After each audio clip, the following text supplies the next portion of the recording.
মৰমৰ ছাত্ৰ ছাত্ৰীসকল, আজি আকৌ তোমালোকলৈ লৈ আহিছোঁ ৪ৰ্থ শ্ৰেণীৰ পাঠ নম্বৰ ৭ৰ আমাৰ সামাজিক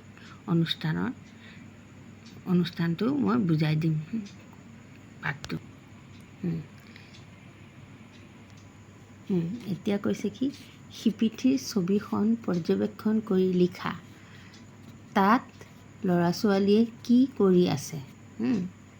তাৰপিছত হ'ল দ্বিতীয় নম্বৰটো, ল'ৰা ছোৱালীবোৰে লিখা পঢ়াৰ লগতে বিদ্যালয়ত আন কি কি কাম কৰে? বিদ্যালয়খনৰ চৌহদত কি কি গছ আছে? গছবোৰৰ পৰা তেওঁলোকে কি কি সহায় পাইছে? তোমাৰ বিদ্যালয়খন পৰিষ্কাৰকৈ ৰাখিবৰ বাবে তোমালোকে কি কি কৰা? তোমালোকৰ বিদ্যালয়ত প্ৰস্ৰাৱঘৰ, শৌচাগাৰ আৰু খোৱা পানীৰ বাবে কি কি ব্যৱস্থা আছে? তোমাৰ বিদ্যালয়খনৰ লগত ছবিত দেখা বিদ্যালয়খনৰ কি কি মিল আৰু অমিল আছে? বিদ্যালয়ত লিখা পঢ়া বাকচটোৰ ভিতৰত কি আছে চোৱা। বাকচটোৰ ভিতৰত বিদ্যালয়ত লিখা পঢ়াৰ উপৰি নাচ গান, খেল ধেমালি, তৰ্ক প্ৰতিযোগিতা আদি পতা হয়। বিদ্যালয়খনত কি কি লিখা পঢ়াৰ উপৰিও নাচ গান, খেল ধেমালি, তৰ্ক প্ৰতিযোগিতা আদি পতা হয়। যেনেকৈ টিচাৰ ডে হয়, তাৰপিছত চিলড্ৰেন ডে হয়, তেনেহ'লে তেতিয়া কি কৰে, তোমালোকৰ স্কুলত নাচ গান, খেল ধেমালি, তৰ্ক প্ৰতিযোগিতা আদি বিভিন্ন ধৰণৰ সাংস্কৃতিক অনুষ্ঠান হয় ন। নিজৰ ল'ৰা ছোৱালীৰ বিভিন্ন দিশত হোৱা অগ্ৰগতিৰ বিষয়ে জানিবলৈ অভিভাৱকে বিদ্যালয়লৈ নিমন্ত্ৰণ কৰা হয়। মানে তোমালোকৰ বিভিন্ন দিশত হোৱা অগ্ৰগতিৰ বিষয়ে জনাবলৈ অভিভাৱকক বিদ্যালয়লৈ নিমন্ত্ৰণ কৰা হয়। বিদ্যালয়ৰ উন্নয়নৰ কাম যেনে ঘৰ দুৱাৰ মেৰামতি কৰা, চৌহদত বেৰ দিয়া, খোৱা পানীৰ ব্যৱস্থা কৰা, শৌচাগাৰ আৰু প্ৰস্ৰাৱঘৰ নিৰ্মাণ কৰা আদি কামত ৰাইজে সহযোগ কৰিব পাৰে। মানে এইখিনি কামত কি কৰিব পাৰে, ৰাইজে তোমালোকৰ ধৰা মাক দেউতাকে বা চবে গাৰ্জেনবিলাকে কি সহযোগ কৰিব পাৰে বাইদেউহঁতক। বিদ্যালয়ৰ উপৰি আমাৰ পৰিৱেশত আন বহুতো অনুষ্ঠান প্ৰতিষ্ঠান আছে। বিদ্যালয়ৰ উপৰিও আমাৰ ওচৰে পাঁজৰে আৰু বহুতো অনুষ্ঠান প্ৰতিষ্ঠান আছে। এই অনুষ্ঠান প্ৰতিষ্ঠানবোৰে আমাক বিভিন্ন ধৰণে সহায় কৰে। কেইটামান অনুষ্ঠান প্ৰতিষ্ঠানৰ বিষয়ে আলোচনা কৰোঁ আহা। মানে এই বিদ্যালয়ৰ উপৰিও আৰু কিছুমান অনুষ্ঠান আছে, যি অনুষ্ঠানে আমাক পৰোক্ষভাৱে বা প্ৰত্যক্ষভাৱে আমাক সহায় সহযোগিতা কৰে। যেনে পুথিভঁৰাল।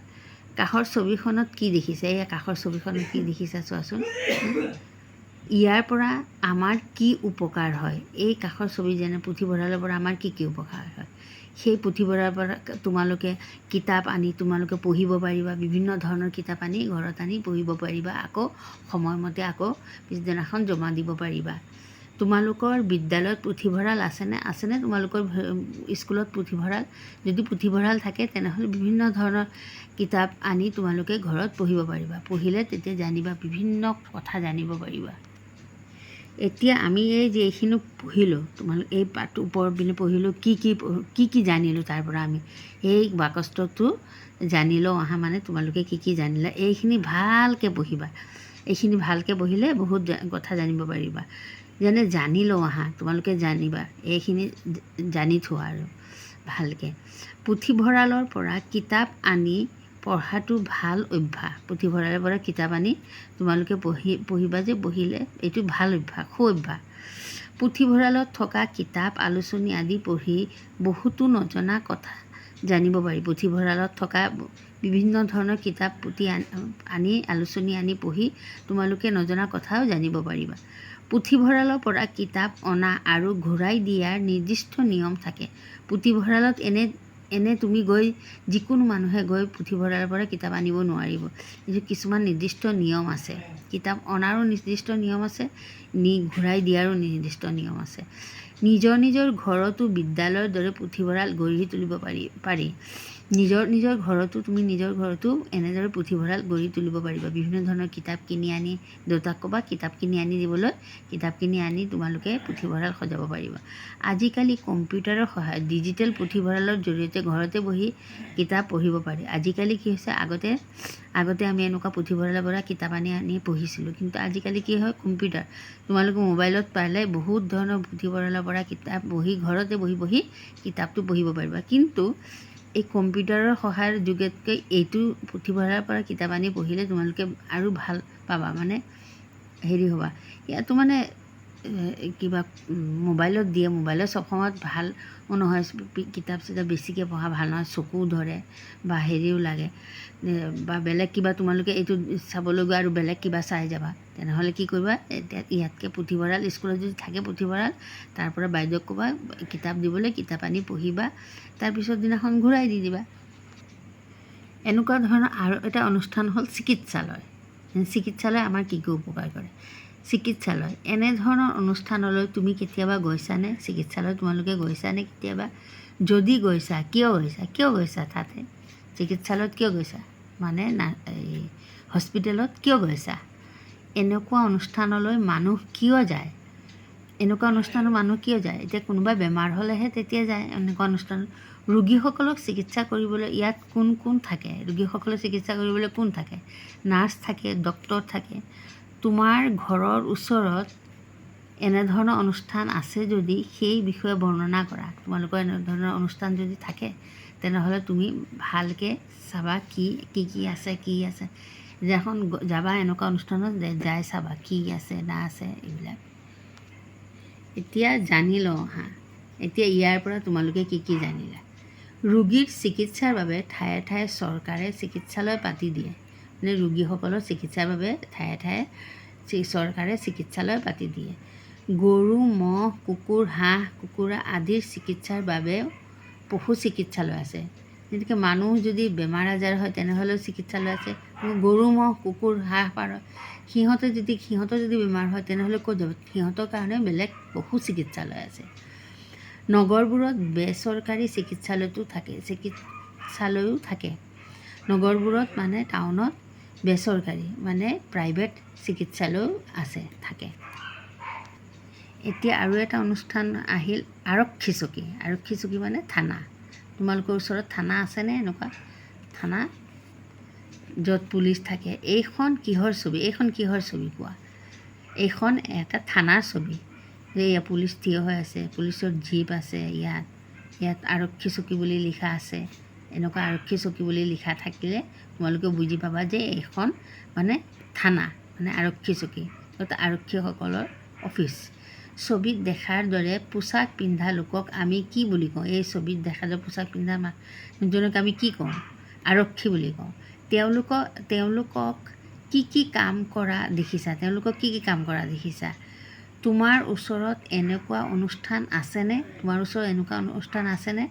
তেওঁলোকৰ পৰা আমি কি কামত সহায় পাব পাৰোঁ? তোমাৰ ঘৰত যদি চুৰি হয় তেনেহ'লে সিহঁতক গৈ জনালে চোৰটো ধৰিবলৈ এখেতে আমাক সহায় কৰিব।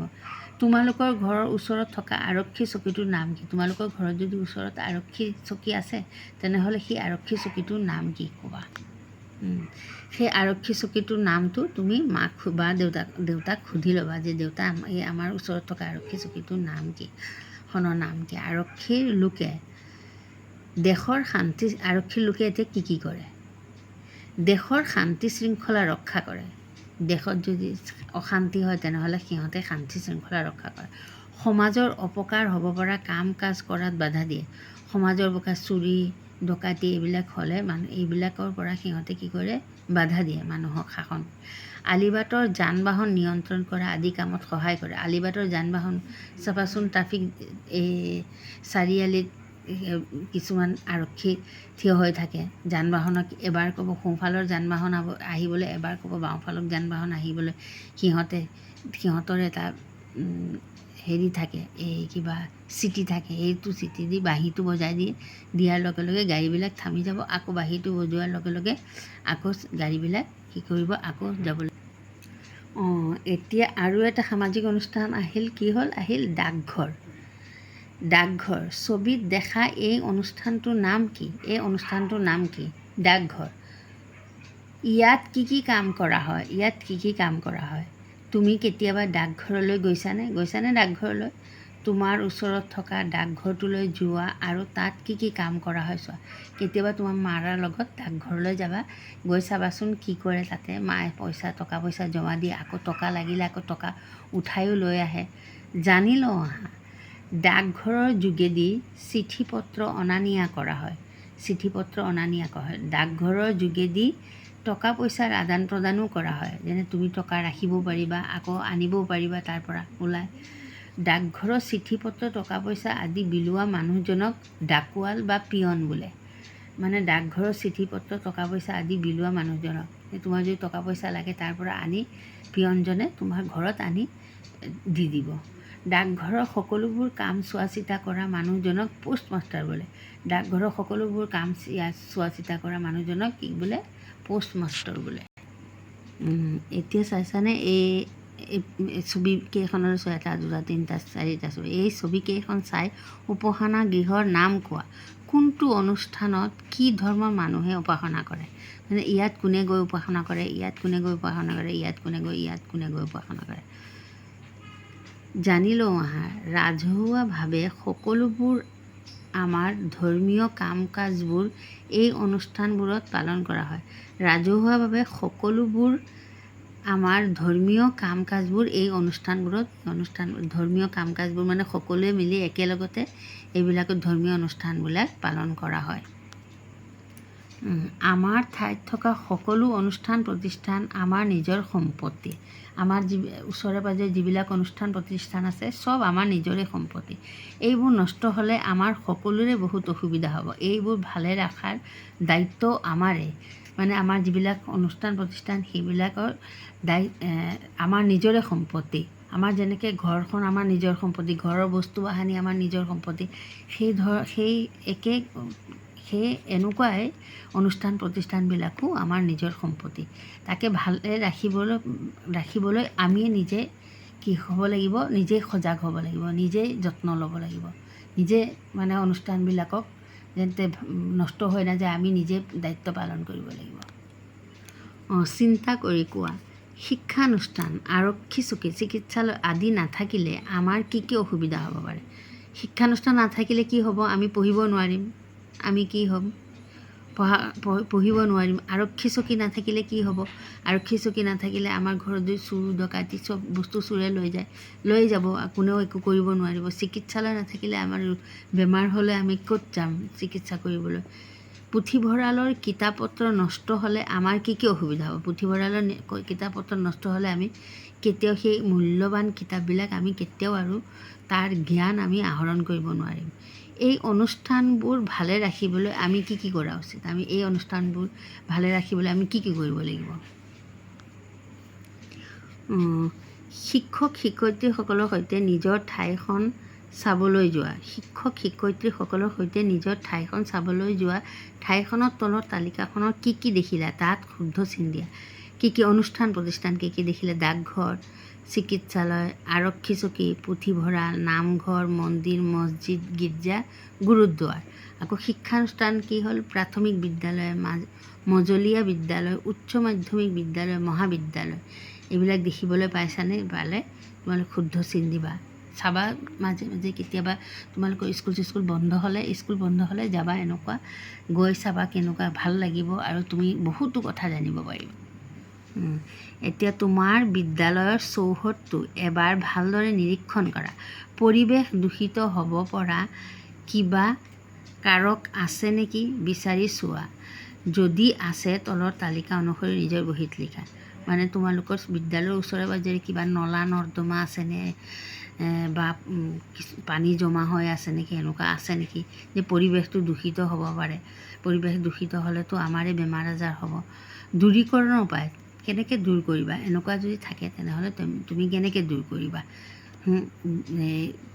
গেলা পচা বস্তু পৰি আছে বা কিছুমান জীৱ মৰা জীৱ এনেকৈ পৰি আছে, এনেকুৱা কিবা লেতেৰা চেতেৰা থাকিলে কেনেকৈ তুমি দূৰ কৰিব পাৰিবা? মানে গাঁত পুতি, তেনেহ'লে কি কৰিব লাগিব? গাঁত পুতি, ভালকৈ গাঁত পুতি তলত সেই মৰা বা পচা গেলা বস্তু তাত পুতি থ'লে, মাটি দি ঢাকি থ'লে, তেতিয়া আৰু কি হ'ব?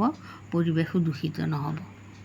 নলা নৰ্দমা থাকিলে নলা নৰ্দমা চাফা কৰি চাফ চিকুণ কৰি ৰাখিলেও তেতিয়া কি হ'ব? পৰিৱেশখন দূষিত নহ'ব এনেকুৱা চাফ চিকুণকৈ ৰাখিলে।